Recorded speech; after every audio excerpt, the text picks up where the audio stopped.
Welcome all. Today let us study about Chalukyas of Badami. Introduction. The rule of Chalukyas of Badami began a new era in the history of Karnataka. They ruled for over 2.5 centuries and they united the whole of south under an empire. The important rulers of these dynasties were Pulakeshi II, Vikramaditya II and others extended their kingdoms from river Narmada in the north to river Kaveri in the south.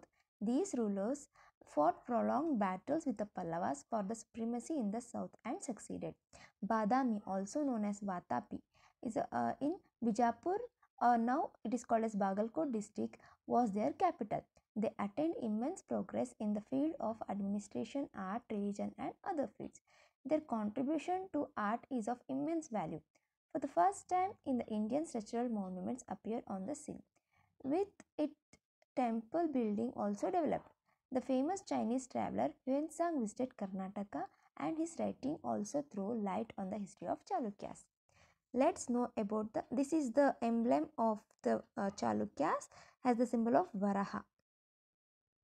Let's know about the political history. Origin of Chalukyas. Origin of Chalukyas, who became powerful in 6th century AD, is legendary. The origin of Chalukyas has been explained by innumerable legends. According to the Kautham land grant inscription of Vikramaditya V in 1090 AD, 59 Chalukyan kings ruled Ayodhya.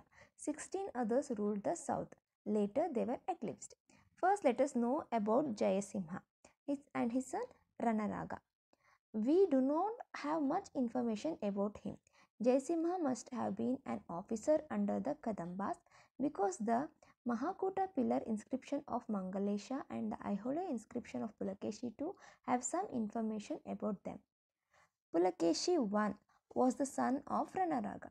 He has been described in Mahakuta pillar inscription as Priyatanuja. He had the titles Satyashraya, Ranavikrama and Shri Prithvi Vallabha. Pulakeshi I was the first Chalukyan to rule independently. He ruled from 535 to 566 AD. He was famous for having built the fort at Badami and also some cave temples. According to Badami rock inscription, he performed many yagas like Ashwamedha, Hiranyagarbha, Mahadana, etc. and attained fame and greatness. His queen Durlabha Devi had two sons, Kirtivarma and Mangalesha. After Pulakeshi I, his son Kirtivarma I came to the throne. He extended his empire after defeating the neighboring Nala, Mauryas and Kadambas. He married the sister of Sendraka, King Senananda. Pulakeshi II, Kubja Vishnuvardhana, Jayasimha and others were his sons. Mangalesha, who ruled from 597 AD to 610 AD. When Kirtivarma I died, his sons were yet infants, so his brother Mangalesha ascended the vacant throne in 597 AD. He was also called Mangalaraja, Mangaleshwara, etc. He had the title Ranavikranta Prithvivallabha. His period saw the consolidation of the empire. He was interested in extending his kingdom and as a result waged many wars. Important among them was the battle against the Chalukyas, who were becoming powerful in Madhya Pradesh. He defeated the Chalukya king Buddharaja in 1602 AD. Afterwards, he invaded and captured the Revati island near Goa. He was not happy in his last days. The main reason was that Pulakeshi II, son of his brother Kirtivarma, had come to age and was the rightful heir to the throne. Mangalesha did not let him ascend the throne. On the contrary, he made an attempt to make his own son the king. This resulted in a civil war. Pulakeshi II defeated and killed him and ascended the throne in 1610 AD. Mangalesha has been described as a great Bhagavata. It was he who built Vishnu temple at Badami. Now let us study about Immadi Pulakeshi. He ruled from 610 AD to 642. Pulakeshi II was the first greatest ruler in the history of Karnataka. He ruled the south for the period of half a century. The fame of Karnataka spread far and wide. His Ayodhya inscription, composed by his court poet Ravi Kirti, refers to his battles and achievements. Let's know about the conquest of Pulakeshi II. Pulakeshi spent the early part of his reign in battle. Taking advantage of the civil war with his uncle Mangalesha, many feudatory kings attempted to declare independence. The Ayodhya inscription mentioned the revolt of two Rashtrakuta vassals. These two were met by Pulakeshi with his army on the bank of Bhima river. In the ensuing battle, Appayika, one of the two Rashtrakuta vassals, ran away from the battlefield. Govinda, another rebel, was overwhelmed and he begged for truce and Pulakeshi's protection. Pulakeshi too had to wage many wars for consolidating his kingdom, his empire. Ayodhya inscription also gives us details of his victories in the east. After his successful invasion of the east coast, southern Kosala and Kalinga regions easily fell into his hands. He then won the important fort of Pistapura or Pitapura in Godavari district. He appointed his brother Kubja Vishnuvardhana as governor of these provinces. Later he declared independence and became the founder of Venki Chalukyas or Eastern Chalukyas. Pulakeshi too reconquered many of the principalities that were lost and suppressed the revolt of many leaders. He attacked Banavasi and subdued the Kadambas. He defeated the Alupas of South Canara, Gangas of Talakadu, and Mauryas of Konkan. In the north, he conquered Latas, Malwas, and Gujaras. He acquired Gujarat and appointed a relative as a Sendraka to govern there. The most important and memorable of his victories were the battle with Harshavardhana. Pulakeshi defeated this North Indian emperor Uttarapateshwara near Mandartri on the bank of river Narmada. Harsha's defeat brought him great glory. Perhaps after this resounding success, he must have acquired the title Parameshwara.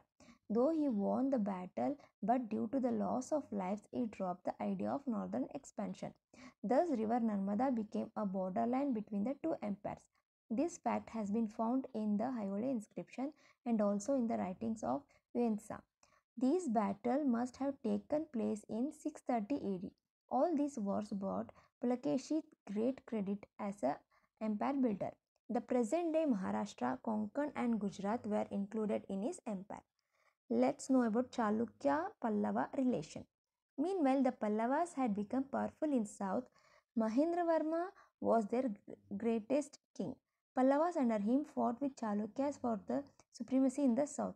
The feud between the kings of Tamil Nadu and Karnataka continued for centuries and ended in 12th century with the decline of both Chalukyas and Cholas. Pulakeshi too invaded the Pallava kingdom and seized Kanchi. King Mahendravarma died in the battle. Afraid of this greatness, the Cholas, Cheras, Pandyas voluntarily accepted to be his subordinates. After he returned from the victorious campaign, Pulakeshi too performed Ashwamedha Yaga to commemorate his conquest. Yuan who visited Pulakeshi's court, has described him as follows. The empire of Pulakeshi too had spread far and wide. His vassals accepted his overlordship with a great loyalty. His subjects were ethical, religious, just, enthusiastic, valorous, brave, helpful, intolerant of the unjust, self-sacrificers to those who begged for protection. Yuan also referred to Harsha's campaign against Chalukya kingdom. When he was at the zenith of his glory, South India saw many changes. The Pallava kingdom was on the verge of extinction but recovered slowly. Mahendravarma's son Narasimhavarma II, who came to the throne in 630 AD, was soon become the powerful king in the south. He concluded treaties with Pandyas, Cheras, and the king of Ceylon. In order to take revenge for his father's death, he invaded the Chalukyan Empire. Pulakeshi too lost to the Pallavas in a series of battles. Pulakeshi, who had enjoyed the glorious day, had to face his bad days and the total ruin at the hands of Pallavas. In the battle that took place in 642 AD, Narasimhavarma seized Badami.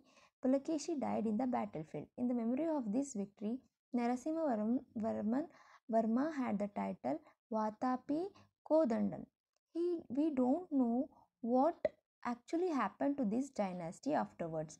However, it took almost 13 years for the Chalukyas to recuperate from this death blow.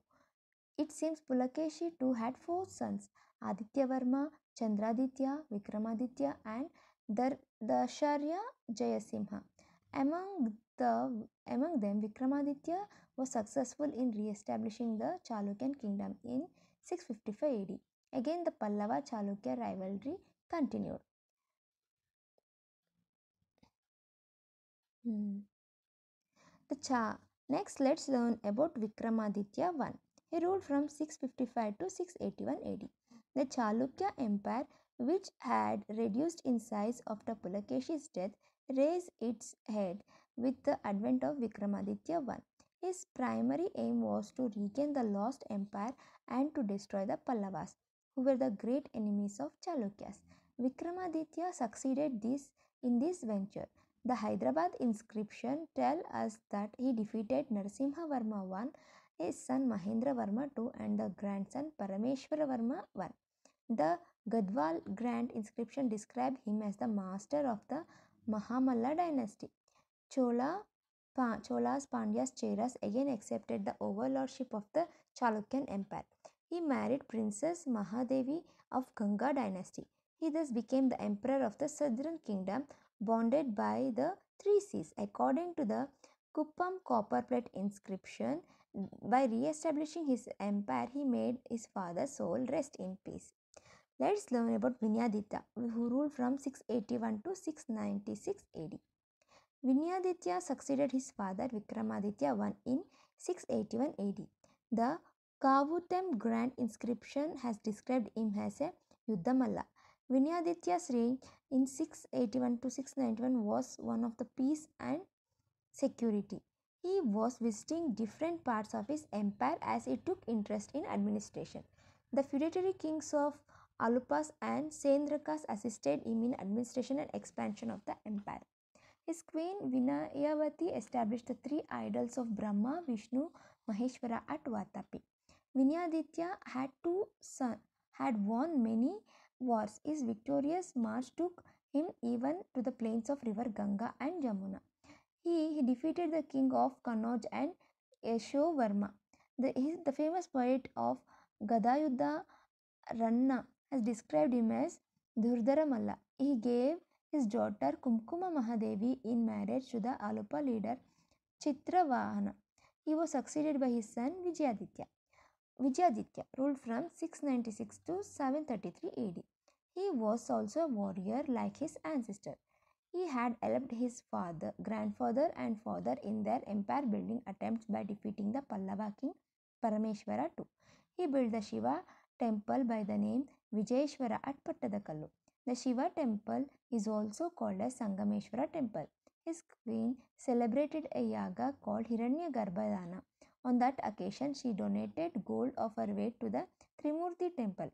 Vijayaditya's consort Veena Poti also celebrated another Hiranyagarbhadana yaga and donated gold equal to her weight to the temple. Let's learn about Vikramaditya II. Vikramaditya II ascended the throne after his father Vijayaditya in 733 AD. This was a transition period in the history of the north.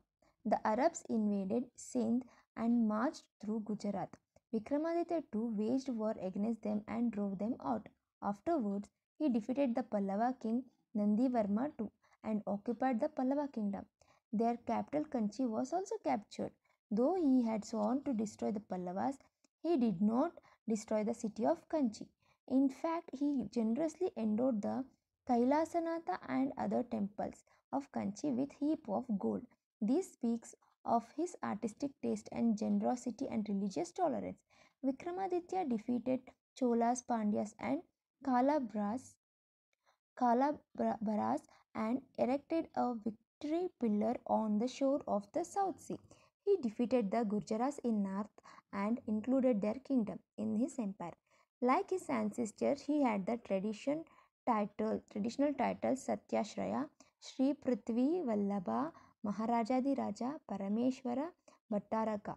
He married the Kalachuri princess Lokamahadevi. She built a big Shiva temple called Lokeshwara at Pattadakallu. This is today's famous Virupaksha temple. Vikramaditya had also married her sister Trailokya Mahadevi. She also built a Trilokeshwara temple. The sculptor Gunda who built this was honored with titles Tribhuvanachari, Anivaritachari, etc. Vikramaditya had bought some sculptors from Kanchi to build temples for himself. Let's study about the decline of Chalukyas. Kirtivarma II ascended the throne after Vikramaditya II in 745 AD. But he was not a worthy son of his great father. The Chalukyan dynasty, which ruled for a long time in glory, was destroyed because of his weakness. The Rashtrakutas, who were only the vassals of Chalukya, had become powerful.